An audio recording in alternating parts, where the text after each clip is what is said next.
The Earth intercepts a lot of solar power, 173,000 terawatts. That's 10,000 times more power than the planet's population uses. So is it possible that one day the world could be completely reliant on solar energy? To answer that question, we first need to examine how solar panels convert solar energy to electrical energy. Solar panels are made up of smaller units called solar cells.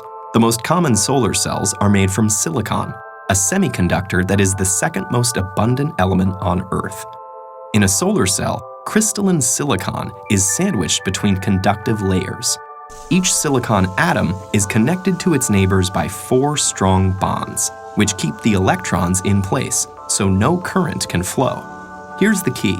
A silicon solar cell uses 2 different layers of silicon.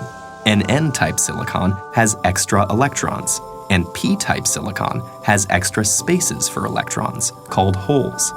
Where the 2 types of silicon meet, electrons can wander across the p-n junction, leaving a positive charge on one side and creating negative charge on the other. You can think of light as the flow of tiny particles called photons shooting out from the sun.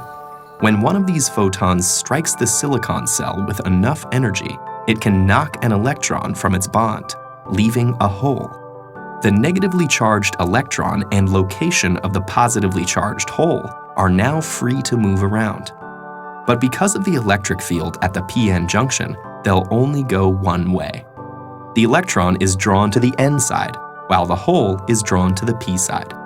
The mobile electrons are collected by thin metal fingers at the top of the cell. From there, they flow through an external circuit, doing electrical work like powering a light bulb, before returning through the conductive aluminum sheet on the back. Each silicon cell only puts out half a volt, but you can string them together in modules to get more power. 12 photovoltaic cells are enough to charge a cell phone, while it takes many modules to power an entire house. Electrons are the only moving parts in a solar cell, and they all go back where they came from. There's nothing to get worn out or used up, so solar cells can last for decades. So what's stopping us from being completely reliant on solar power? There are political factors at play, not to mention businesses that lobby to maintain the status quo. But for now, let's focus on the physical and logistical challenges. And the most obvious of those is that solar energy is unevenly distributed across the planet.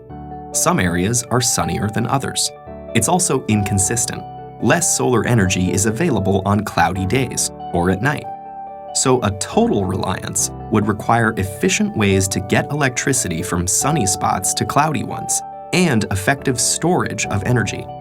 The efficiency of the cell itself is a challenge too. If sunlight is reflected instead of absorbed, or if dislodged electrons fall back into a hole before going through the circuit, that photon's energy is lost. The most efficient solar cell yet still only converts 46% of the available sunlight to electricity, and most commercial systems are currently 15 to 20% efficient. In spite of these limitations, it actually would be possible to power the entire world with today's solar technology. We'd need the funding to build the infrastructure and a good deal of space. Estimates range from tens to hundreds of thousands of square miles. Which seems like a lot, but the Sahara Desert alone is over 3 million square miles in area.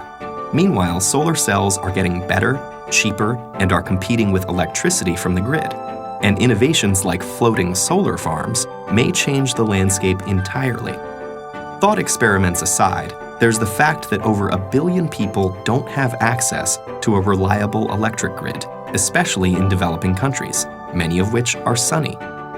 So in places like that, solar energy is already much cheaper and safer than available alternatives like kerosene.